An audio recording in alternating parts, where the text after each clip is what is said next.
The wind swept across the cliffside, carrying the scent of salt and the echo of distant waves crashing against the rocks. Amanda Collins stood there, wrapped in her gray cardigan, her auburn hair dancing wildly in the ocean breeze. Below her stretched the wide, endless blue of the Atlantic, vast, cold, and strangely comforting. She came here every year, to this same spot. The lighthouse that marked Safe Harbor, a small coastal town in Maine that had once been her family's refuge, and now her sanctuary of solitude. 2 years ago, Amanda had lost her husband, Michael, and their 6-year-old son, Ethan, in a tragic boating accident. That day had shattered her world. Since then, she hadn't been able to look at the ocean the same way. But something about this place still called her, as though the sea held pieces of their memory. She had rented the same cottage on the hill again this summer, a quiet, weathered house overlooking the beach. Inside, everything smelled of pine, old books, and the faint sweetness of sea salt. The kind of house where time seemed to stand still. Amanda unpacked slowly, her movements careful, deliberate. She placed a framed photograph on the mantel, Michael's broad smile, Ethan's small hand clutching his father's sleeve. It was both a comfort and a wound. That evening, she walked down to the shoreline. The sand was cool beneath her bare feet, and the water shimmered under the moonlight. She stood there, staring at the horizon, whispering softly, "I'm here again, Michael. I kept my promise." Her voice trembled. The waves responded only with their rhythmic hush, as though cradling her sorrow in silence. The next morning, the world was quieter. The storm clouds had cleared, and sunlight spilled gently across the harbor. Amanda made coffee and sat on the porch, notebook in hand. She was trying to write again, something she hadn't been able to do since the accident. Once a children's book illustrator, she had abandoned her art after the tragedy. Her sketchbook, lying beside her, was still mostly empty. Down by the dock, she saw a figure she didn't recognize, a man in his early 40s, tall, sunburned, wearing a faded blue shirt and cargo pants. He was repairing a small sailboat, his movements precise, patient. Later that day, when she walked into the small seaside cafe for groceries and tea, she saw him again. He was sitting by the window, sipping coffee, reading a book about marine navigation. The waitress greeted him with an easy familiarity. "Morning, Jack," she said. "Morning, Annie," he replied with a smile.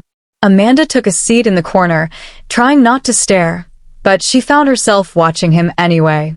There was something quietly magnetic about him, not in a romantic way, not yet more like recognition.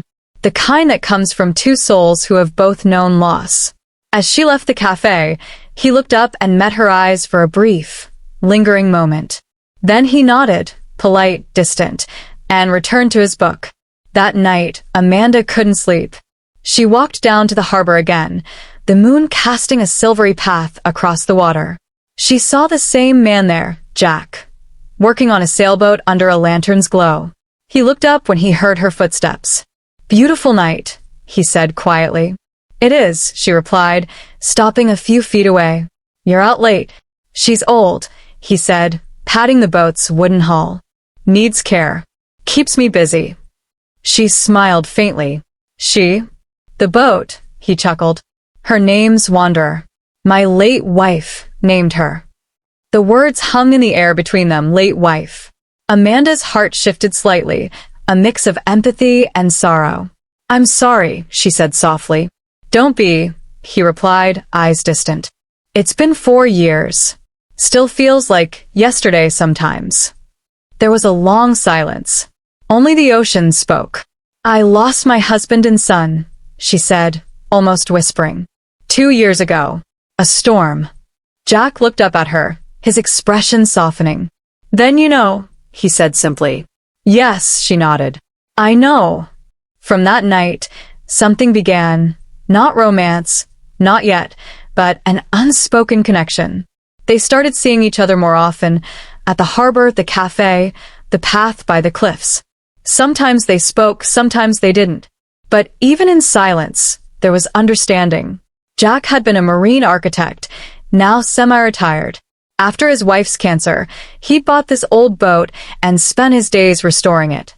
She keeps me sane, he told Amanda. She understood completely grief always needed an anchor. One afternoon, she visited him at the dock. He was sanding the deck, shirt sleeves rolled up, the smell of varnish thick in the air. "You're good at this," she said. "It's slow work," he replied, smiling. "But it's honest. You should try painting again." "I can't," she said. "Not after." "Maybe that's why you should," he interrupted gently. His words lingered long after she left. That evening, Amanda opened her old sketchbook for the first time in years. Her hand trembled as she drew the curve of a wave. Delicate, imperfect, but alive. For the first time, the lines didn't feel heavy. She looked out the window. Down by the water, Jack's lantern still glowed softly beside the wanderer. And Amanda felt, faintly, something she hadn't felt in years: hope. She brewed her coffee and stood at the window overlooking the harbor. Jack was already there, working on the wanderer. Even from a distance, she could tell he was a man who found peace in work, every motion purposeful, as if rebuilding that boat was also rebuilding himself. Something stirred in her chest, fragile yet undeniable, the faint, unfamiliar flutter of curiosity. She decided to walk down. "Morning," she said as she approached, her sandals crunching softly against the wooden dock. Jack looked up, smiling. "You're up early." "I couldn't sleep. The sea was too loud." He chuckled. "That's her way of talking. You just have to learn her language." Amanda tilted her head. "And you've learned it?"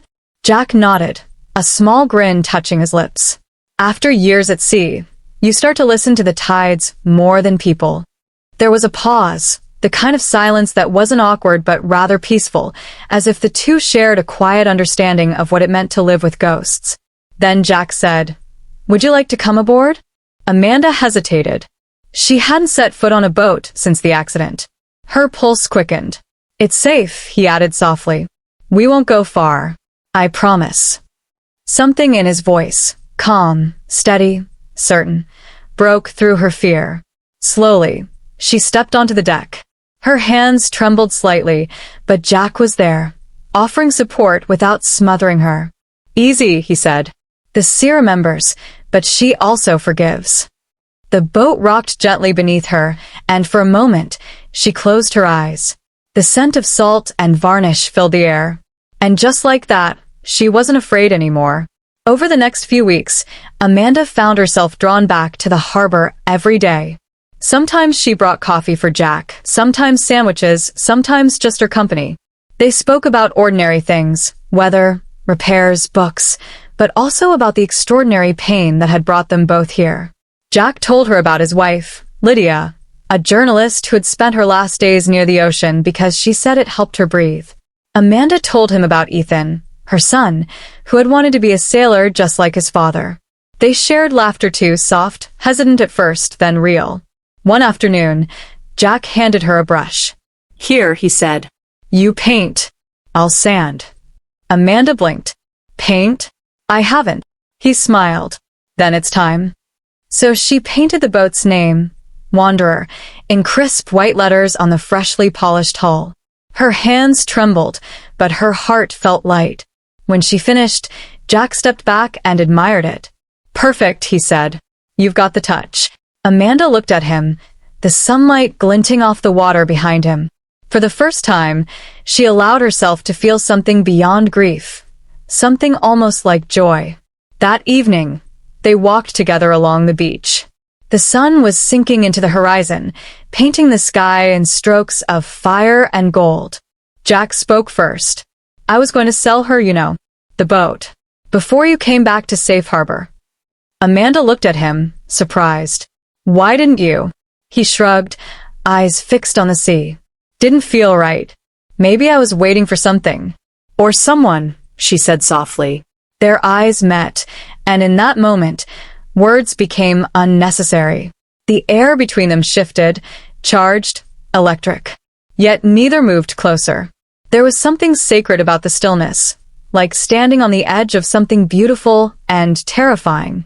"Do you ever think," Jack asked quietly, That maybe grief doesn't fade. We just grow around it? Amanda nodded. Like a scar. Exactly, he said. It doesn't disappear. It just becomes a part of who we are. They stood in silence, listening to the waves. Then, suddenly, Amanda turned away, blinking back tears. I can't, Jack. I can't feel this. It's too soon. He didn't argue. He didn't reach for her. He just nodded, his gaze gentle. Then don't. I'll be here either way. And with that, he walked her back to the path leading up to her cottage. The wind carried his quiet words to her. You don't have to rush the tide, Amanda. It always comes back on its own. Days passed. She tried to lose herself in painting again, but her thoughts kept drifting back to him, to his voice, his patience, his presence. Then, one rainy morning, Amanda received a letter in the mail. It was from the Safe Harbor Art Council, inviting her to submit a piece for their summer exhibition, something she had done years ago, before everything fell apart. Her instinct was to say no. But then she thought of Jack, of how he had taught her to trust the sea again. That night, she took out her paints and brushes. The rain tapped against the windows, the sound soothing and rhythmic. She painted until dawn, waves breaking against the shore, the lighthouse glowing in the distance, and in the water, a small boat named Wanderer, waiting beneath the moon. It was, she realized, a portrait of hope. A few days later, Amanda brought the painting to the small gallery by the harbor. Jack was there, as always, working on the deck. You painted, he said when he saw her carrying the frame. I did, she replied. Because of you. Jack smiled. That quiet, warm smile that always reached his eyes. Then I guess the sea did her job. But as she turned to leave, something in his expression changed. A shadow passed across his face. Jack, she asked. What is it? He hesitated. There's something I should tell you. About me. Amanda's heart tightened. What do you mean? He looked out at the horizon, his voice low. I wasn't just sailing when Lydia died. I was with her during the storm that took her. I tried to save her, but I couldn't. The Coast Guard blamed me for taking her out that day. Said I should have known better. The air went still. Amanda's breath caught in her throat. So you came here, she said softly, to make peace. Jack nodded. To forgive myself. But I never really could until you. Amanda felt the weight of his words settle over her like a tide, heavy, sorrowful, but strangely healing. She reached out, touching his hand gently. We can't change what happened, she whispered, but maybe we can learn to live again. Jack looked at her, his eyes filled with gratitude and something deeper. Maybe we already are, he said. But for Amanda Collins, the world still felt delicate, as though one wrong step might shatter it all. It had been a week since Jack's confession. His words had shaken her, not because of guilt, but because they mirrored her own. Both of them had been survivors of storms they couldn't prevent. Both carried the same invisible weight. And yet, since that day, she hadn't seen him. The Wanderer sat quietly by the dock, her white paint gleaming under the sun, but Jack was nowhere to be found. Amanda tried to tell herself it didn't matter, that she didn't need him. But as the days passed, the silence between them grew unbearable. Every morning she looked toward the harbor, hoping to see him there, and every night she walked the beach alone, whispering to the waves like she once did to her memories. One evening, as the sky melted into gold and lavender, Amanda finally saw him. Jack stood by the water, his boat fully restored, sails clean, ropes coiled, every detail perfect.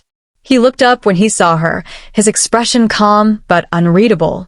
You're leaving, she said, the words catching in her throat. He nodded. I have to. I need to take her out one last time. Not far, just to finish what I started. Amanda swallowed hard. You mean to forgive yourself? Jack smiled faintly. Maybe. Or maybe to finally let go. There was a pause, heavy with things unsaid. Then, before she could think, Amanda said softly, Take me with you. Jack blinked, surprised. Amanda, are you sure? After. Yes, she interrupted. If the sea remembers, maybe she remembers me too. Maybe it's time I face her again. Jack studied her for a long moment, then nodded. All right, tomorrow morning, sunrise. The next day, the world was still half asleep when Amanda arrived at the dock. The horizon blushed faintly with the first light of dawn. Jack was already there, checking the ropes. He looked up as she approached, and for the first time, she noticed how tired, yet peaceful, his eyes seemed. Ready? He asked. Amanda nodded. As I'll ever be. The wanderer glided smoothly away from the pier, cutting through the calm water like a whisper. The air was cool, tinged with salt and promise. Amanda stood by the bow, the wind brushing her hair, the spray of the sea cool against her cheeks. Her heart pounded, not from fear this time, but from release. Jack moved beside her, steering quietly. You're doing great, he said gently. She smiled faintly. It's strange. I thought I'd never be able to stand on a boat again. But it feels right. Because you're not running from it anymore, he said. You're facing it.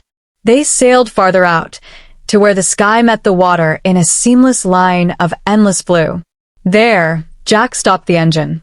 Silence wrapped around them, broken only by the soft rhythm of waves against the hull.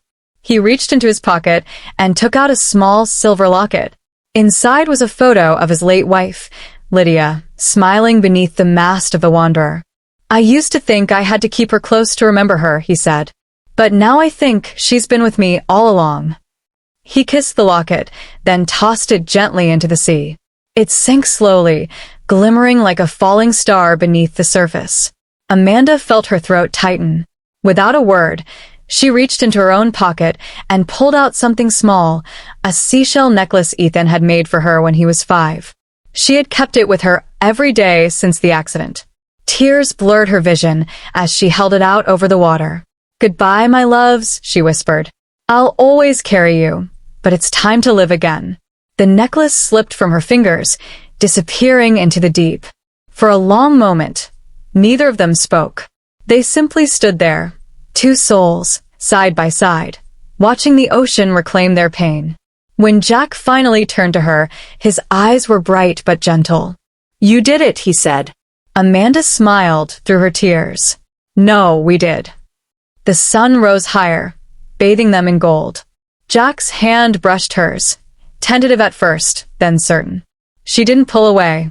They stood like that, hand in hand, as the wanderer drifted in the morning light.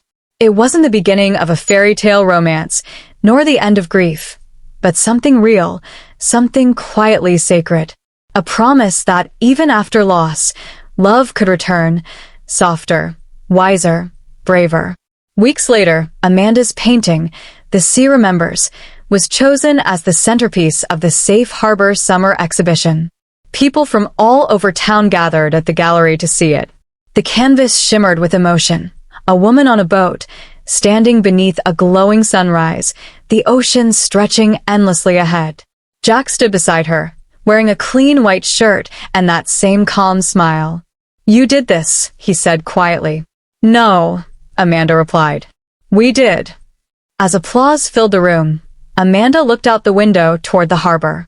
The waves rolled gently, reflecting the golden glow of dusk. For the first time in years, she didn't feel haunted. She felt free. Jack leaned close and whispered, You found your safe harbor, Amanda. She turned to him, eyes glistening. No, Jack. We found it. That night, they walked home together along the shore. The sea hummed softly, carrying the memory of everything they had lost and everything they had found again. As they reached the path to her cottage, Amanda stopped and looked back at the ocean one last time. Good night, my loves, she murmured. Thank you for bringing me home. And as the waves shimmered under the moonlight, Amanda knew love didn't die in the storm. It merely waited for courage to find it age.